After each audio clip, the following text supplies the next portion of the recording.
नमस्कार साथियों, एक बार फिर से स्वागत है आपका एसके कोचिंग क्लासेस सेंद्रा में। मैं विजेंद्र सिंह आज आपके लिए लाया हूं एसएसटी के अंतिम जो ये दिन है, कल का ही दिन बाकी है, उसी के लिए आपका महत्वपूर्ण 100 प्रश्नों का संकलन जो आपको आगामी जो एग्जाम है परसों आपके उसमें जरूर आएंगे और कम समय में आपको इसका पूरा रिवीजन करवाया जाएगा। इससे पहले हम 5 मॉडल पेपर की क्लासें करवा चुके हैं और एक मैप वाली क्लास आपको करवाई है। ठीक है बच्चों, और करते हैं शुरुआत। कम समय, आपका समय कम से कम खराब करेंगे।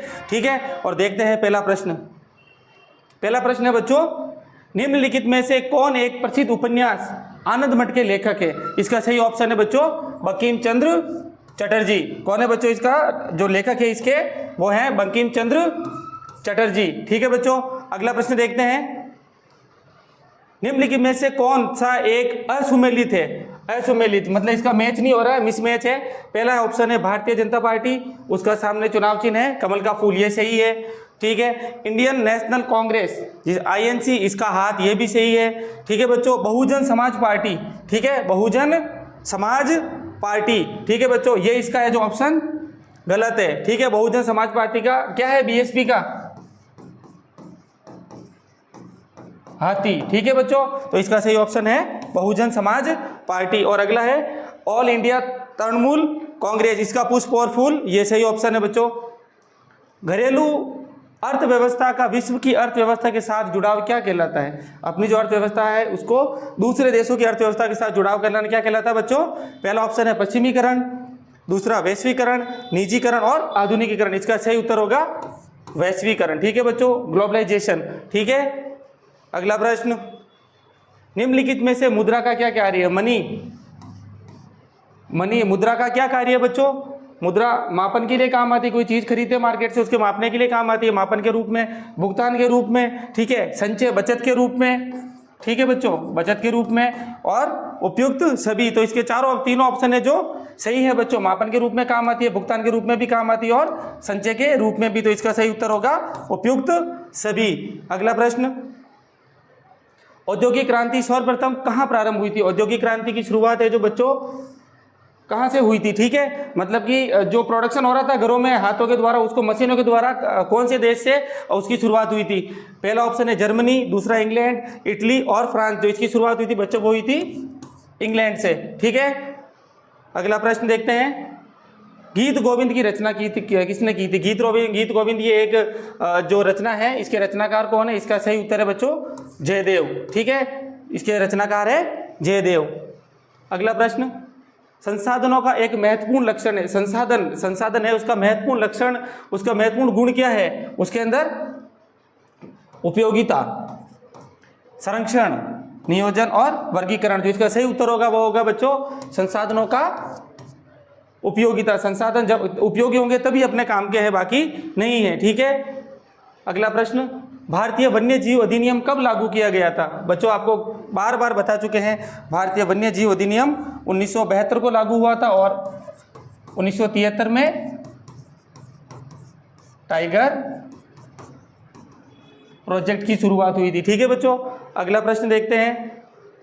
निम्न में से कौन सा उद्योग बॉक्साइट के कच्चे माल के रूप में प्रयोग करता है? कौन सा उद्योग है जो बॉक्साइट को कच्चे माल के रूप में उपयोग करता है? बॉक्साइट, ठीक है बच्चों, ये अयस्क है, इसी से इसको परिशोधित करके साफ करके एक है जो धातु बनाई जाती है। इसका सही उत्तर होगा एल्यूमिनियम प्रगलन। ठीक है, इसका कच्चा माल के रूप में ये काम करता है। अगला प्रश्न, राष्ट्रीय महामार्ग का निर्माण तथा रखरखाव, राष्ट्रीय महामार्ग का निर्माण में रखरखाव कौन करता है बच्चों? पहला ऑप्शन राज्य सरकार, दूसरा केंद्र, गांव की पंचायत और जिला पंचायत। का सही उत्तर होगा केंद्र सरकार। ठीक है, अगला प्रश्न देखते हैं।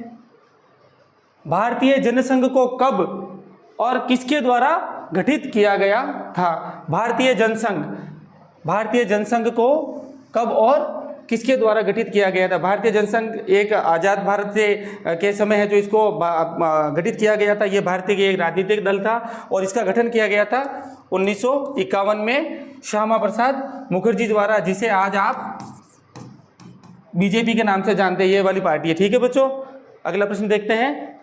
निम्नलिखित में से कौन सा एक राजनीतिक पार्टी का घटक नहीं है? प्रश्न पूरा पढ़े। राजनीतिक दल के लिए कौन कौन सी चीजें होनी जरूरी है? इसमें से एक वो आपको बताना है ऑप्शन जो राजनीतिक दल के लिए जरूरी नहीं है। देखो राजनीतिक दल के लिए क्या क्या जरूरी होता है बच्चों?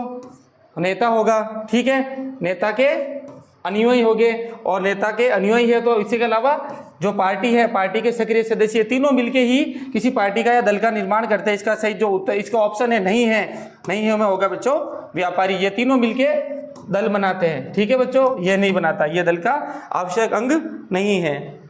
अगला प्रश्न, वर्ष 2019 तक भारत में राष्ट्रीय स्तर पर मान्यता प्राप्त दलों की संख्या, ठीक है, 2019 तक। आपको पता है कोई भी जो लोकतंत्र होता है उसमें दलीय व्यवस्था होती है, एक दलीय, बहुदलीय या द्विदलीय व्यवस्था, ठीक है। तो भारत के अंदर जो बहुदलीय व्यवस्था है उसी के अंतर्गत है जो निर्वाचन आयोग होता है बच्चों, मैंने आपको क्लास में भी बताया था, निर्वाचन आयोग, ठीक है, इलेक्शन कमीशन है जो किसी भी दल को राष्ट्रीय स्तर की मान्यता प्रदान करता है। इसमें जो सही ऑप्शन होगा वो होगा 7। 2019 के चुनावों तक 7 दलों को राष्ट्रीय दल की मान्यता प्राप्त थी। अगला प्रश्न है चोरी चोरा, है ना, चोरी चोरा कर दिया इसको, चोरी चोरा नामक घटना कब हुई थी? आपको पता है चोरी चोरा घटना हुई थी 1922 में, फरवरी 1922 में, ठीक है बच्चों। अगला प्रश्न, अमेरिका की खोज किसके द्वारा की गई थी? अमेरिका की खोज पहले भी आपको बता चुके हैं बच्चों, कोलंबस द्वारा की गई थी, ठीक है। और वास्को डी गामा दे रखा है, ये कौन था जो 1498 में भारत आया था, ठीक है बच्चों। अगला प्रश्न देखते हैं, 1900 ईस्वी में किस म्यूजिक कंपनी ने संगीत की किताब या संगीत की पुस्तक प्रकाशित की थी? इसका सही ऑप्शन होगा बच्चों ईटी पॉल जो म्यूजिक कंपनी थी उसने संगीत की किताब या संगीत की पुस्तक जारी करी थी। अगला प्रश्न देखते हैं, 1821 में संवाद कौमुदी का प्रकाशन किसने शुरू किया था? संवाद कौमुदी जो किताब थी उसका प्रकाशन किसने किया था? उसका प्रकाशन किया था राजा राम मोहन राय ने। इन्होंने सती प्रथा के लिए भी कार्य किया था बच्चों। अगला प्रश्न, निम्नलिखित में से कौन सा प्राकृतिक संसाधन नहीं है? ठीक है, प्राकृतिक संसाधन नहीं है। प्राकृतिक संसाधन जो प्रकृति से सीधा प्राप्त होते हैं उसके अंदर देखो, पहला ऑप्शन है भूमि प्राकृतिक संसाधन है, जल भी प्राकृतिक संसाधन है, खनिज भी प्राकृतिक संसाधन है। इसमें से सही ऑप्शन होगा भवन प्राकृतिक संसाधन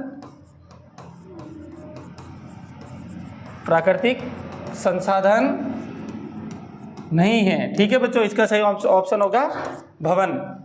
अगला प्रश्न देखते हैं, फोर्ड मोटर कंपनी भारत कब आई? जब 1991 में उदारीकरण की शुरुआत हुई तो जो मल्टीनेशनल कंपनी और विदेशी कंपनियां थी वो भी भारत के अंदर आई, और जो फोर्ड कंपनी है जो 1995 में भारत आई थी, ठीक है बच्चों।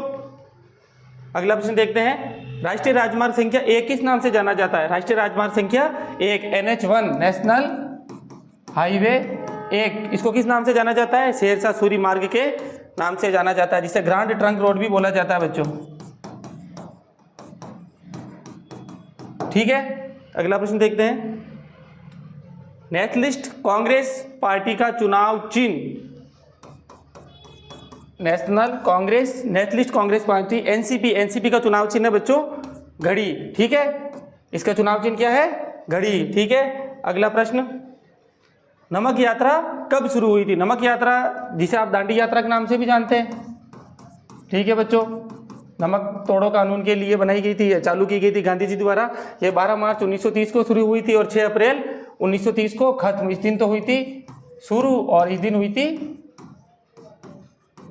समाप्त, ठीक है। अगला प्रश्न देखते हैं बच्चों, स्पेन के सैनिक अपने साथ किस बीमारी को लेकर गए थे अमेरिका? स्पेन के सैनिक, जब स्पेन और अमेरिका द्वारा अमेरिका पर आक्रमण किया गया था, ठीक है, तो उसमें सैनिक आए थे। सैनिक अपने खाने के लिए दक्षिण अफ्रीका से कुछ पशु भी लेके आए थे उनके भोजन के लिए, ठीक है। तो उनके साथ में है जो वो चेचक नामक जो बीमारी थी, ठीक है, हैजा है जो ये बीमारी वो लेके आए थे, ठीक है बच्चों, उनके साथ में वहाँ पर हुई थी उनको पानी के हिसाब से।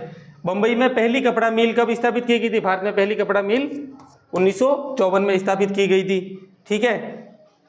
अगला जो प्रश्न है वो है 1876 में प्रकाशित अमर जीवन नामक आत्मकथा किसने लिखी थी? अमर जीवन जो आत्मकथा है वो लिखी गई थी रस सुंदरी देवी के द्वारा, ठीक है। अगला प्रश्न, निक्षालन से बनी मृदा क्या कहलाती है? निक्षालन एक जो रासायनिक प्रक्रिया है, उसमें जल, जो पत्थरों पे जल जब गिरता है तो उसे जल धीरे धीरे, पत्थर जो धीरे धीरे टूटते हैं और छोटे छोटे कंकड़ के रूप में जो मृदा बनती है वो कहलाती है जलोढ़ मृदा। अगला प्रश्न देखते हैं, निम्न में से कौन सा उद्योग चूना पत्थर को कच्चे माल के रूप में इस्तेमाल करता है? चूना पत्थर के रूप में इस्तेमाल किया जाता है कच्चे माल के रूप में सीमेंट उद्योग के अंदर। ठीक है बच्चों, सीमेंट उद्योग में चूना पत्थर को। ठीक है बच्चों, जिला सड़कों का प्रबंधन कौन करता है? जो जिला सड़कें होती है, जो जिला मुख्यालय से जोड़ती है, उनका प्रबंधन किया जाता है बच्चों जिला परिषद के द्वारा। ठीक है, अगला प्रश्न देखते हैं, भारत में नई औद्योगिक नीति कब लागू की गई थी? भारत में नई औद्योगिक नीति लागू की थी 1991 में। कब? उदारीकरण के बाद, है ना, उदारीकरण की प्रक्रिया शुरू हुई, उसी से नई औद्योगिक प्रक्रिया भी जो नीति है लागू की गई थी। संविधान के किस अनुच्छेद के तहत कुछ राज्यों को विशेष राज्य का दर्जा दिया जाता है? कुछ राज्यों को भारत सरकार द्वारा संविधान में ऐसी व्यवस्था की गई है, जो नए और छोटे राज्य जो भौगोलिक स्थिति से या किसी क्षेत्रीय स्थिति से काफ़ी कमजोर है, तो उनको विशेष राज्य का दर्जा देकर उनको विशेष सहायता दी जाती है। तो अनुच्छेद है बच्चों 371, अनुच्छेद 371 में विशेष राज्य को दर्जा दिया जाता है। और वर्तमान में आपको नहीं पूछेंगे तो बताए 12 राज्य हैं वर्तमान में। ठीक है बच्चों, विशेष राज्य की श्रेणी में। अगला प्रश्न, चिपको आंदोलन कहाँ से शुरू हुआ था? चिपको आंदोलन शुरू हुआ था हिमालय क्षेत्र से। ठीक है बच्चों, हिमालय क्षेत्र से चिपको आंदोलन शुरू हुआ था। अगला प्रश्न है, इनमें से कौन बहुजन समाज पार्टी के संस्थापक है? Bahujan Samaj party, BSP. ठीक है, चुनाव चिन्ह हाथी। ठीक है, उसके हैं कांसी राम ने जो 1984 में इस जो पार्टी का गठन किया था। महात्मा गांधी दक्षिण अफ्रीका से भारत कब आए? यह प्रश्न अपने पहले भी आया था अगली क्लास में, पीछे वाली क्लास में। दक्षिण अफ्रीका से भारत कब आए थे? जनवरी 1915। मैंने ये भी बताया था, अपोलो बंदरगाह पर उतरे थे। ठीक है, अगला प्रश्न, प्रथम विश्व युद्ध के बाद कौन से परिणाम देखने को मिले? युद्ध के परिणाम हमेशा भयानक ही हुआ करते हैं बच्चों। ठीक है, इसका पहला ऑप्शन है बेरोजगारी पहले से कहीं अधिक बढ़ गई, ये ऑप्शन इसका सही है। अगला है औरतें घरों से बाहर निकलकर काम करने लगी, यह भी इसका ऑप्शन सही है। अमेरिका कर्जदार की जगह कर्जदाता बन गया, यह भी सही, इसका सही उत्तर होगा उपयुक्त सभी। ठीक है, अगला प्रश्न, भारत में सबसे अधिक रोजगार देने वाला उद्योग सूती वस्त्र उद्योग। ठीक है, ये कृषि एवं सहायक क्रियाओं में आता है। ठीक है बच्चों, क्रियाओं में ये आता है। ठीक है, अगला प्रश्न, 1912 में जे.एन. टाटा ने भारत में पहला लौह और इस्पात संयंत्र किस जगह स्थापित किया? ये प्रश्न रिपीट हुआ है, जमशेदपुर जी। टाटा जमशेद द्वारा टिस्को के नाम से। ठीक है, टिस्को के नाम से इन्होंने 1907 में स्थापित किया था, पिछली क्लास में बताया था। और 1912 में उत्पादन शुरू। ठीक है, 11 में पिग आयरन और 12 में जो इसका इस्पात का आयरन जो उत्पादन शुरू किया। अगला प्रश्न है, वर्नाक्युलर प्रेस एक्ट कब लागू किया गया? देसी भाषा अधिनियम में वो लागू किया था 1872 ईस्वी में। ठीक है बच्चों, अगला प्रश्न देखते हैं, निम्न में से एक अनवीनीकरण संसाधन है। संसाधन मैंने बताए थे, नवीनीकरण, अनवीनीकरण। नवीनीकरण में जिन संसाधनों का यूज करने के बाद वापस नए बन जाते, और अनवीनीकरण एक बार बन गए यूज के बाद में समाप्त। तो इसमें पहला है कपास, नवीनीकरण हर साल वापस बोल सकते हैं, बन सकता है। अगला ताप विद्युत, इसका सही उत्तर होगा बच्चों अनवीनीकरण का, है ना, ताप विद्युत। जंगल है, प्रकृति द्वारा पद्धति रिनोवेशन होता रहता है, पशुधन भी नए पुराने होते रहते हैं। अगला प्रश्न, खाली जगह में प्रथम रेल मुंबई में थाने के बीच में आरंभ हुई थी। अप्रैल 1853। कहाँ से? बोरी बंदर से ठाणे के बीच। ठीक है बच्चों, अगला प्रश्न, श्रीलंका की आबादी में सबसे बड़ा हिस्सा किस सामाजिक समूह का है? श्रीलंका की आबादी में सबसे बड़ा जो सामाजिक समूह है वो है सिंहली। आपको बताया श्रीलंका का पुराना नाम सिंहल द्वीप था और वहाँ के निवासी सिंहली कहलाते हैं, बौद्ध धर्म का पालन करने वाले। उस प्रक्रिया को क्या कहते हैं जिसमें लोग ग्रामीण क्षेत्रों से शहरों की ओर पलायन करते हैं? वो प्रक्रिया जिसमें गांवों से लोग शहरों की ओर पलायन करते हैं वो कहलाती है नगरीकरण की प्रक्रिया।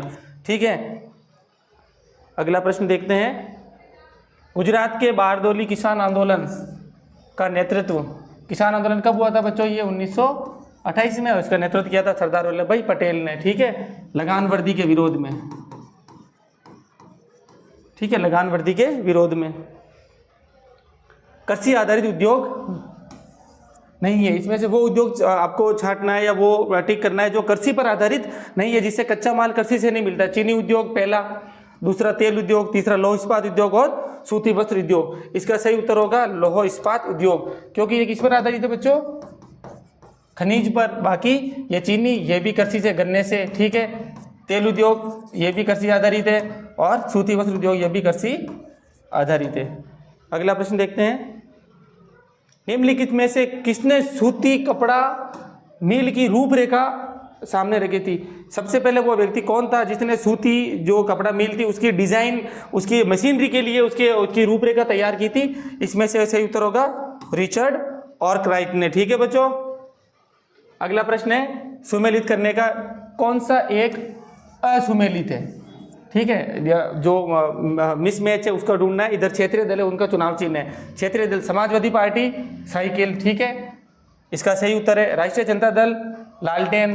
ठीक है, असम गण परिषद, असम गण परिषद का हाथी, ध्यान रखना बच्चों, हाथी इसमें अलग कलर में है, बीच में यहाँ पे हाथी है, ऊपर रेड कलर है और नीचे ब्लू कलर है, जबकि हाथी बीएसपी का भी है। इसका जो असुमेलित वह है तेलुगु देशम पार्टी, इसका चुनाव चिन्ह पंखा नहीं है। ठीक है, अगला प्रश्न, अमेरिका के किस क्षेत्र को सोने का शहर कहा जाता है? Golden city of America. इसका सही उत्तर होगा एल डोराडो। 1848 ईस्वी में गुटेनबर्ग ने कौन सी पहली पुस्तक छापी थी? छापेखाने की शुरुआत हुई थी मुद्रण संस्कृति की, उसकी बात हो रही है। उसमें सर्वप्रथम गुटेनबर्ग ने छापेखाने की शुरुआत की थी और उसने पहली पुस्तक है जो उनकी ईसाई धर्म की धार्मिक जो पुस्तक है बाइबिल, उसको छापा था। काली मर्दा क्या कहलाती है? काली मर्दा कहलाती है रेगड़ मर्दा। ठीक है, कपास की खेती के लिए सर्वाधिक उपयुक्त है। ठीक है बच्चों, जल धारण की क्षमता इसकी ज़्यादा है और जब ये सूखती है, सूखने पर इस पर क्या पड़ जाती है? दरारें पड़ जाती है। ठीक है, और इसकी वजह से इसको बोलते हैं कि स्वयं को अपना आप को जोत लेती है, स्वयं ज्योतित भी बोला जाता है। ठीक है, निम्नलिखित में से कौन सी नदी को राष्ट्रीय जल मार्ग संख्या 1 घोषित किया गया है? ठीक है, इसके अंदर से उत्तर होगा गंगा नदी को। ठीक है, अगला प्रश्न, उच्चतर और निम्नतर स्तर की सरकारों के बीच सत्ता के बंटवारे को, उच्चतर और निम्नतर की, एक तो उसमें होता है क्षैतिज वितरण। ठीक है, उसमें है जो सरकारें एक के दूसरे पर संतुलन बना के रखती है, विधायिका पर संतुलन, कार्यपालिका का, और इन दोनों पर संतुलन न्यायपालिका का। और जो इसका सही उत्तर है वो है ऊर्ध्वाधर वितरण। इसके अंदर है जो उच्चतर से निम्नतर हुआ करता है, सबसे ऊपर केंद्र सरकार, उसके अधीन राज्य सरकार और उसके अधीन स्थानीय सरकार, स्थानीय या पंचायती राज। ठीक है, पंचायती राज सरकारें। इसका सही ऑप्शन होगा ऊर्ध्वाधर वितरण। अगला प्रश्न, भारत का प्रथम परमाणु परीक्षण कहाँ किया गया था? प्रथम परमाणु परीक्षण पोखरण में किया गया था और दूसरा भी पोखरण में ही किया गया था। जो इसका कूट जो नाम था इस्माइलिंग बुद्धा। ठीक है, अगला प्रश्न देखते हैं, लगातार क्लिक हो गया, रुको। इटली के एकीकरण में निम्न में से किसका संबंध नहीं है? ध्यान रखना बच्चों, पूरा प्रश्न पढ़े।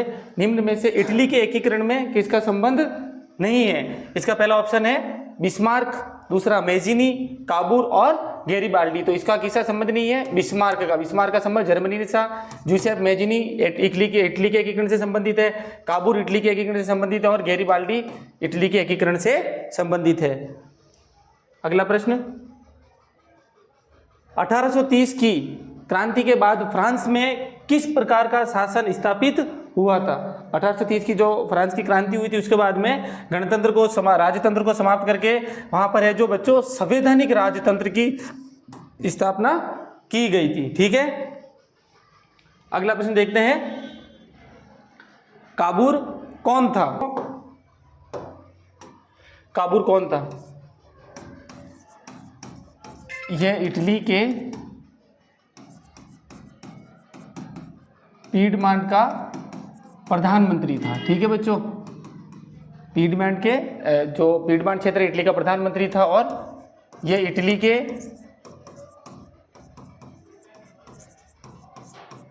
एकीकरण में इसने क्या किया था बच्चों? सर्वाधिक योगदान दिया था। ठीक है, इसने जो ये पीडमांट का जो प्रधानमंत्री था और इटली के एकीकरण में इसने सर्वाधिक सहयोग दिया था और इसका जो जन्म है वो हुआ था 1810 ईस्वी में। ठीक है, अगला प्रश्न है रोलेट एक्ट। रोलेट एक्ट है बच्चों जो 1919 में लाया गया था। ठीक है, और इसे है जो बच्चों काला कानून भी कहा जाता है, काला कानून। और इसके अलावा इसे न दलील न वकील कानून भी कहते हैं, क्योंकि इसके अंदर अंग्रेजों द्वारा है जो इस प्रकार का नियम बनाया गया था कि किसी भी भारतीय को बिना बताए उसे जेल में डाल सकते हैं और बिना उस पर मुकदमा चलाए उसको जेल में रखा जाता था। ठीक है बच्चों, इसलिए काला कानून इसे कहा गया था। ठीक है, अगला प्रश्न है रिंडरपेस्ट। रिंडरपेस्ट है जो बच्चों 1890 ईस्वी में दक्षिण अफ्रीका के पशुओं में, दक्षिण अफ्रीका के पशु स्पेशली कौन सी भैंस में, पशुओं में एक विषाणुजनित बीमारी थी। ठीक है बच्चों, विषाणुजनित बीमारी थी जिसके कारण जो अफ्रीका के बहुत सारे मवेशी मर गए थे और एकदम से ही जो उन मवेशियों का है जो अनुपात था, जो उनकी जनसंख्या थी वो बहुत ही कम हो गई थी। अगला प्रश्न दहन कर्तन मतलब दहन यानी जलाना और कर्तन यानी काटना। ठीक है, ये एक स्थानांतरित कृषि जो होती है, स्थानांतरित कृषि का रूप है। दहन कर्तन प्रणाली में स्थानांतरित कृषि का रूप है। इसमें मनुष्य एक स्थान पर जंगल को साफ करके उसको वहाँ के पेड़ पौधों को जला के वहाँ पे खेती करता है और जैसे ही उस क्षेत्र की उत्पादकता या उर्वरता कम होने लगती है उस स्थान को छोड़ के दूसरे स्थान पर चला जाता है और वहाँ पर जंगलों को या कुछ इलाकों को काट के नया खेत तैयार करता है। ठीक है बच्चों, इसे स्थानांतरित कृषि का रूप है। इसमें वनस्पति को काट एवं जलाकर खेत तैयार करते हैं। ठीक है बच्चों, खेत तैयार करते हैं और जैसे ही उत्पादकता खत्म होती है कुछ समय बाद उसको चेंज कर लेते हैं और इसको है जो जूमिंग कृषि के नाम से भी बोला जाता है। जूमिंग कृषि, दीपा कृषि, राजस्थान में वालरे, इन अलग अलग नाम से इसको जाना जाता है। अगला प्रश्न है गिरमिटिया कौन है? गिरमिटिया, इनको ये बंधुआ मजदूर भी कहा जाता है इन्हें। गिरमिटिया कौन थे? बंधुआ मजदूर थे जिन्हें विदेशों में अनुबंध पर काम के लिए अंग्रेजों द्वारा भेजा गया था। अंग्रेजी सरकार ने अपने दूसरे औपनिवेशिक क्षेत्रों के अंदर मजदूरों की कमी को पूरा करने के लिए जो भारतीय थे उनको एक अनुबंध किया जाता था, उसके आधार पर उनको उस दूसरे स्थान पर ले जाकर के वहाँ पे काम करवाया जाता था और बहुत ही कम वेतन दिया जाता था और बंधुआ जीवन जो उनका था, बंधुआ मजदूर वो कहलाते थे। उन्हें बोला जाता था गिरमिटिया। इसे एग्रीमेंट का ही जो है एग्रीमेंट शब्द है, ठीक है, उसी का अपभ्रंश है। ठीक है, ये अपभ्रंश है, एग्रीमेंट का अपभ्रंश है गिरमिटिया। एग्रीमेंट, भारतीयों से भाषा बोली नहीं जाती थी अंग्रेजी, तो एग्रीमेंट का गिरमिटिया कर दिया उन्होंने। कपड़ा कैसा उत्पाद है और किस क्षेत्र का है? कपड़ा जो आप और हम कपड़ा पहनते हैं ये किस क्षेत्र का है या किस उत्पाद का है? आपको पता है 3 प्रकार की व्यवसाय क्रियाएं हैं, प्राथमिक, द्वितीयक और तृतीयक। प्राथमिक में कृषि, और कृषि जो भी अपन को कच्चा माल मिलता है उसका रूप परिवर्तन किया जाता है सेकेंडरी में, द्वितीयक में। और जो कपड़ा है जो किस क्षेत्र का आएगा इस हिसाब से? विनिर्माण, विनिर्माण, या फिर कहेंगे इसे द्वितीयक क्षेत्र का उत्पाद, है ना बच्चों। कपड़ा है जो विनिर्माण या द्वितीय क्षेत्र का उत्पाद है। अगला प्रश्न है व्यावसायिक खेती क्या है? व्यावसायिक खेती क्या है? व्यावसायिक खेती को व्यापारिक खेती भी कहा जाता है, ठीक है। इसके अंदर है जो बच्चों जो फसलें होती है उनका बड़े स्तर पर, बड़े लेवल पर, बड़े पैमाने पर उनका जो खेती की जाती है और उत्पादन किया जाता है, जिससे उनको बाजार में बेच के या दूसरे स्थानों पर बेचकर उनका मुनाफा कमाया जाता है। इसमें फसलें बड़े पैमाने पर उगाई जाती है, जिन्हें बेचकर धन कमाया जाता है। जो इसके उदाहरण हैं वो है बच्चों जैसे गन्ने की खेती, गुड़ और शक्कर के लिए, जूट की खेती और कपास की खेती, ठीक है बच्चों। ये है जो व्यवसाय खेती के अंतर्गत आते हैं। अगला है प्रश्न संसाधन नियोजन। संसाधन वो है जो सही तकनीक के साथ में अपने काम में लेते, कोई भी खनिज पदार्थ हो या कोई भी चीज हो तो उनका नियोजन, उनका सही रूप से उनका काम में लेना तकनीकी दृष्टि से और अगली पीढ़ी के लिए बचा के रखना वो जरूरी है। तो संसाधन नियोजन के अंदर होगा बच्चों किसी खनिज या संसाधन का सावधानी पूर्वक व तकनीकी सहायता से उपयोग करना संसाधन का नियोजन कहलाता है, ठीक है बच्चों। अगला है रेशम मार्ग, जिसे सिल्क रूट के नाम से जाना जाता है। ये एक जो स्थल मार्ग था, ठीक है, ये स्थल मार्ग है जो चीन से शुरू होकर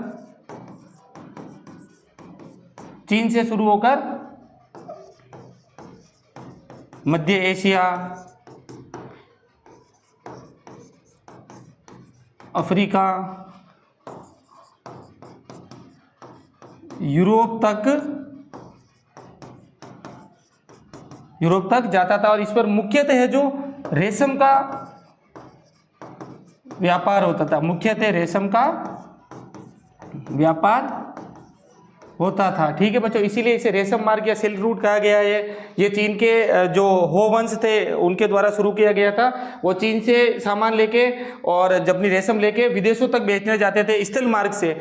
स्पेशली क्या बोलना बच्चों, स्थल मार्ग है ये, ठीक है। इसीलिए इसे रेशम मार्ग या सिल्क रूट भी कहा गया है। अगला प्रश्न है नागरिक संहिता। नागरिक संहिता या नेपोलियन कोड, जब 1802 के अंदर है जो नेपोलियन है जो फ्रांस का सम्राट बना, ठीक है बच्चों। जब वो फ्रांस का सम्राट बना नेपोलियन, तो सम्राट बनते ही उसने क्या किया, पहला कार्य अपने सभी नागरिकों को कानूनी रूप से समानता देने के लिए एक नई संहिता तैयार की, नया कोड तैयार किया, जिसे नागरिक संहिता कहा जाता है, ठीक है। और ये लागू हुई थी 1804 में लागू, ठीक है बच्चों। इसमें सभी नागरिकों को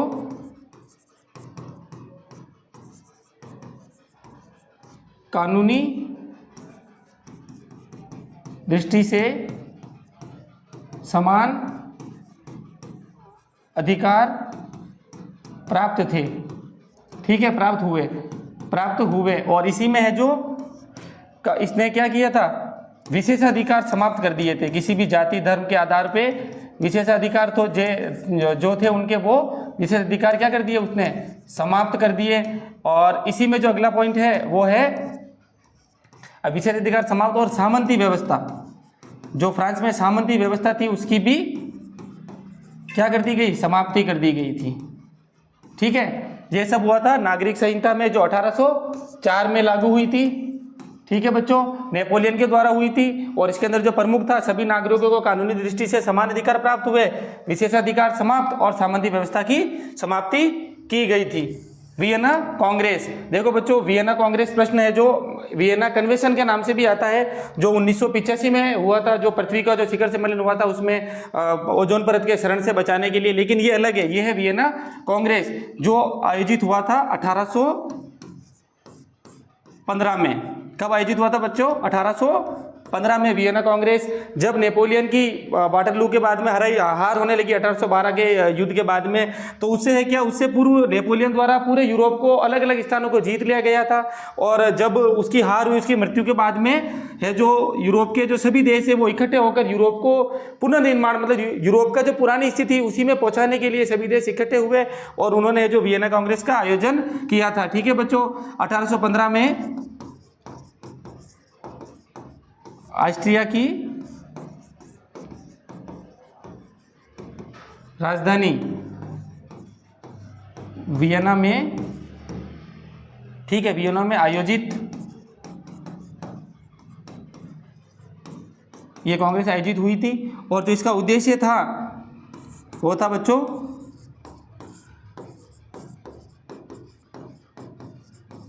नेपोलियन द्वारा जीते गए क्षेत्रों को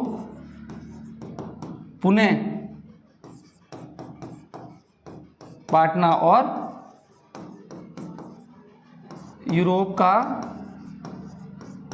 पुनर्निर्माण। ठीक है बच्चों, प्रमुख उद्देश्य क्या था, नेपोलियन द्वारा जीते गए क्षेत्रों का पुनः बांटना और यूरोप का पुनर्निर्माण। ठीक है, अगला प्रश्न है ज्यूसेप मेजिनी। ज्यूसेप मेजिनी है जो बच्चों, इसका जन्म है जो 1804 में जिनेवा में हुआ था। ठीक है बच्चों, इसका जन्म 1804 में जिनेवा में हुआ था। और ये इटली के एकीकरण में इसका योगदान था। ठीक है, इटली के एकीकरण करने में, इटली का वापस एकीकरण करने में इसका मुख्य योगदान था। और यह है जो इससे पूर्व जो इटली क्या है, कितने राज्यों में बंटा था, एकीकरण से पहले इटली 7 राज्यों में